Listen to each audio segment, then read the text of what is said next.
High in the misty highlands of East Africa, where the air is thin and the clouds drift low enough to kiss the mountain peaks, ancient stone churches rise straight out of the earth. Their walls are carved not from bricks or mortar, but from the living rock itself. Timeless, immovable, and silent witnesses to more than 1,000 years of worship. Inside, robed priests chant in Ge'ez, a language older than Latin, older than Greek, older even than the Hebrew most of us imagine when we picture the earliest scriptures. The sound echoes through dark, incense-filled chambers, mingling with the faint glow of candlelight, reflecting off gold-painted icons of saints with unmistakably African faces. For most of the world, the story of the Bible's birth begins in Jerusalem, then moves to Rome. We've been told for centuries that the Christian canon was fixed in distant councils under the shadow of the Roman Empire. But what if that's not the full story? What if, hidden far from the marble halls of Europe, there was another origin, one preserved in the mountains of Ethiopia, a story older, fuller, and untouched by the political hands that shaped so much of Western Christianity? Today, you and I are going to walk into that story.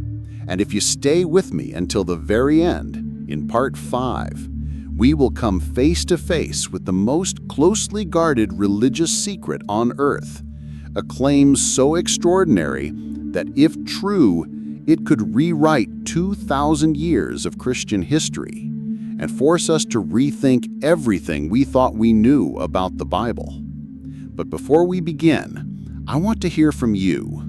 Down in the comments, tell me this: do you believe the world's oldest complete Bible could truly be Ethiopian? Hit that like button, subscribe if you haven't already, and let's set out together on this journey into history's hidden heart, because the truth might be far older and far closer to Africa's mountains than anyone ever dared to imagine. History books will tell you that the Bible as we know it took shape in the grand councils of the Roman Empire. The year 325 AD, the Council of Nicaea, names and dates that echo through every theology class. It's a story framed in marble halls and imperial decrees, where bishops gathered under the watchful eye of Emperor Constantine to decide which books would remain and which would vanish. For most of the Western world, that's the beginning and end of the tale. But high in the mountains of East Africa, far from Rome's marble corridors, another version of events has survived, quietly, stubbornly, and without apology. In Ethiopia, the story of the Bible's birth doesn't start with an emperor's order. It starts centuries earlier in a kingdom whose faith took root long before Constantine ever saw a cross. Imagine a community of believers so far removed from the politics of the Roman world that they shaped their faith without its interference. In stone monasteries clinging to cliffs, priests preserved scrolls of leather and parchment written in Ge'ez, a language that has not been spoken as a mother tongue for centuries, but still sings through their liturgy. Here, scripture wasn't just copied, it was lived. Every feast day, every chant, every law observed in their churches echoed a tradition as old as the faith itself. And while Rome debated which books belonged, Ethiopia's church simply kept the ones it had always known. They did not trim their canon to fit a political agenda. They did not remove the Book of Enoch or the Book of Jubilees because someone declared them heretical. They held fast to the texts passed down through their ancestors, believing they were entrusted with something too sacred to alter. This is not just a historical footnote. It's a challenge to the entire Western narrative. If Ethiopia's Bible was compiled centuries before Nicaea, and if it contains books the rest of the world lost, then whose story is truly the original? That question takes us deeper, back into legends that stretch all the way to the court of King Solomon and to a mysterious journey that would change Ethiopia forever. To understand Ethiopia's claim, we have to go back, far back, to the days of Israel's most celebrated king. The Bible tells us of King Solomon's wisdom, his unmatched wealth, and the visit of a mysterious queen from the land of Sheba. In Ethiopian tradition, this isn't just a passing story in 1 Kings, it is the beginning of their national and spiritual identity. According to the Kebra Nagast, a medieval text preserving much older oral traditions, the Queen of Sheba, known in Ethiopia as Makeda, traveled to Jerusalem to test Solomon's wisdom. She left not only impressed, but also carrying his child. That child, Menelik, would grow up in Ethiopia and years later return to visit his father in Jerusalem. What happened next is one of the most treasured and most controversial stories in Ethiopian heritage. The Kebra Nagast says that when Menelik departed for Ethiopia, he did not leave alone. With him came a group of the firstborn sons of Israel's nobles, and, hidden among their baggage, the Ark of the Covenant itself. This was not a theft in their eyes, but a divine transfer. Ethiopian tradition holds that God allowed the Ark to leave Jerusalem because the people of Israel had turned away from him. In Ethiopia, the Ark would rest under the care of a people chosen to guard it for all time. For centuries, this has been more than legend. In the city of Aksum, at the Church of Our Lady Mary of Zion, a single guardian monk is said to watch over the Ark day and night. He never leaves the church grounds.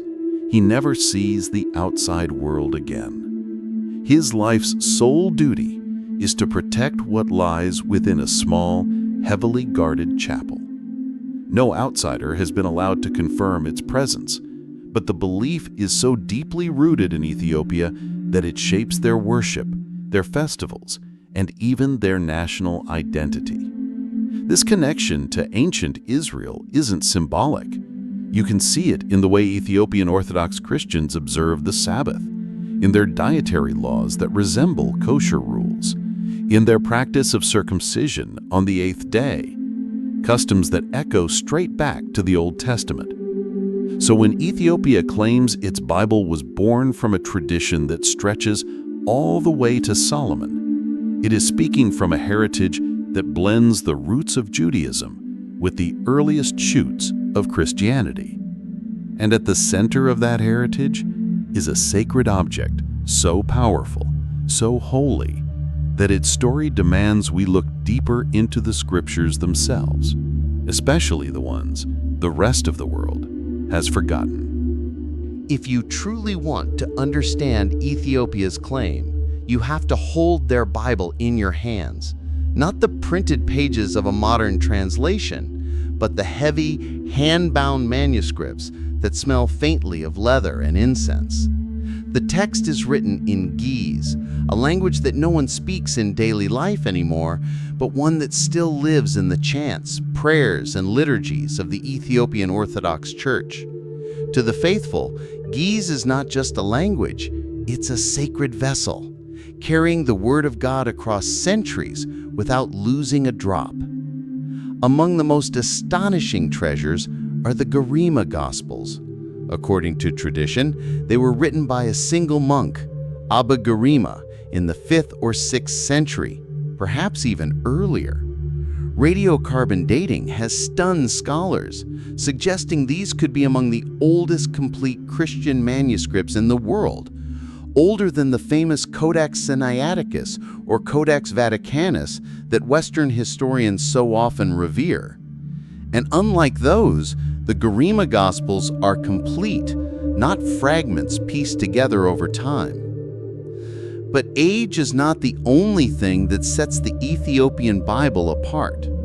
The canon itself is larger, 81 books, compared to the 66 of most Protestant Bibles or the 73 of the Catholic tradition. Inside are works the rest of the world forgot or chose to forget.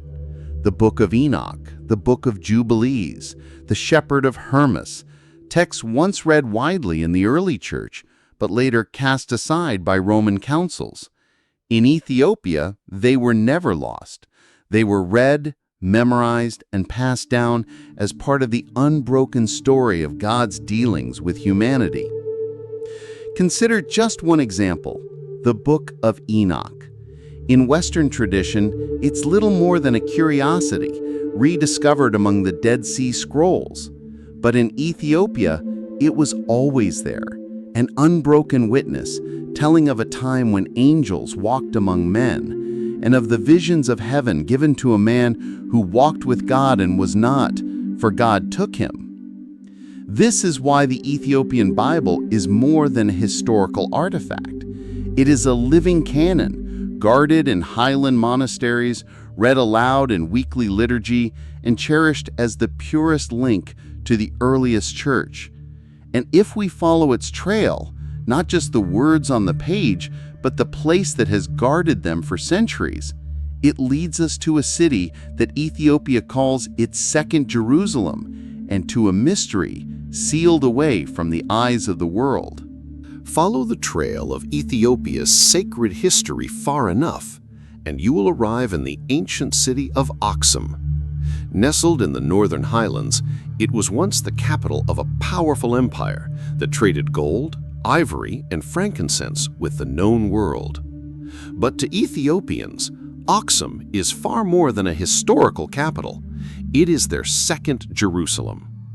Here, towering stone obelisks stand like sentinels, carved from single blocks of granite and polished by centuries of wind. Beneath the earth lie royal tombs, silent chambers where the rulers of Aksum were laid to rest. And at the heart of the city rises the Church of Our Lady, Mary of Zion, a modest structure by earthly standards, but in the eyes of the faithful, the most sacred place in Ethiopia.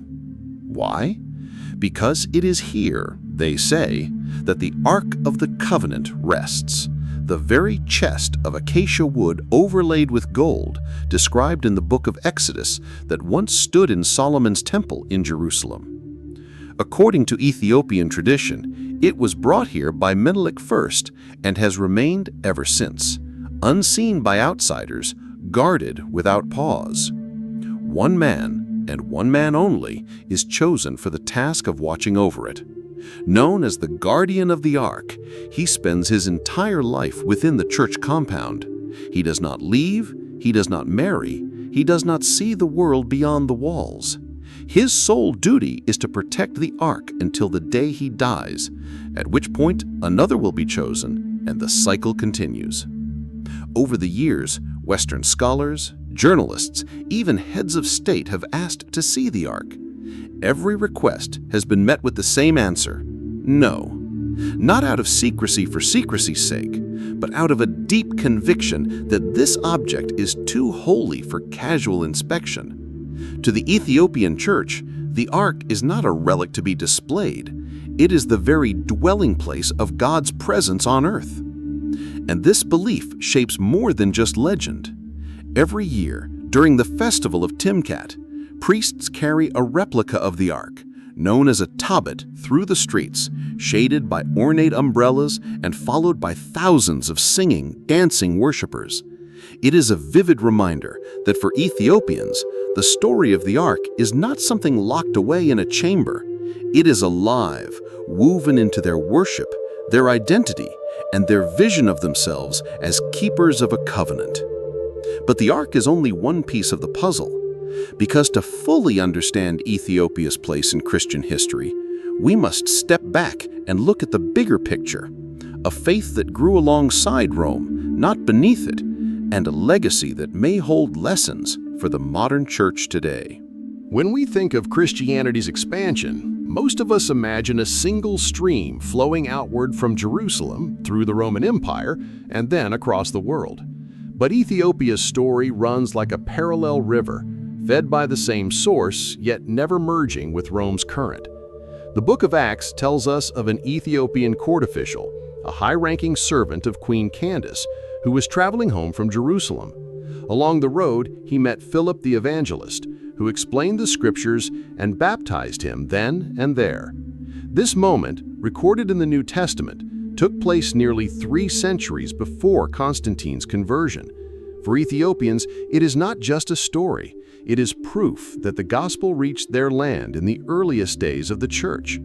From that time on, Ethiopia's faith developed on its own path. It was shaped by connections to Jerusalem and Alexandria, not by the decrees of Roman emperors. The Ethiopian Orthodox Church held its own councils, made its own decisions about the canon, and kept books the rest of the Christian world cast aside.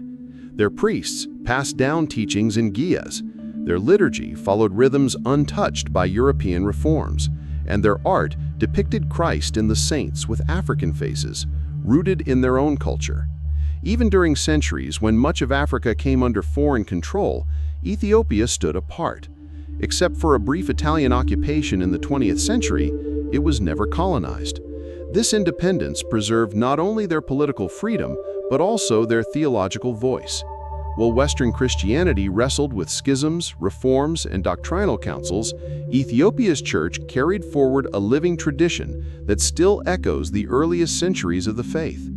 Today, scholars from Oxford, Harvard, and even the Vatican are studying Ethiopia's manuscripts, recognizing that they may be holding the oldest complete Christian Bible on earth. Digital scans of ancient texts are being shared with the world for the first time, and each page challenges us to ask, have we overlooked one of the most authentic witnesses to early Christianity? Ethiopia's story matters because it reminds us that the history of the church is bigger than the Western narrative. It's a living testament to faith that survived wars, empire, and time itself, not preserved behind glass, but carried in the hearts of a people who still chant the same words their ancestors sang more than 1,000 years ago. And so, I'll leave you with this question. If Ethiopia's claim is true, if the world's first complete Christian Bible rests not in Rome or Jerusalem, but in the highlands of Africa, should we rewrite the story of Christianity's beginnings? Tell me what you think in the comments. Like this video if it's given you something new to consider, and subscribe so we can continue uncovering history's hidden truths together.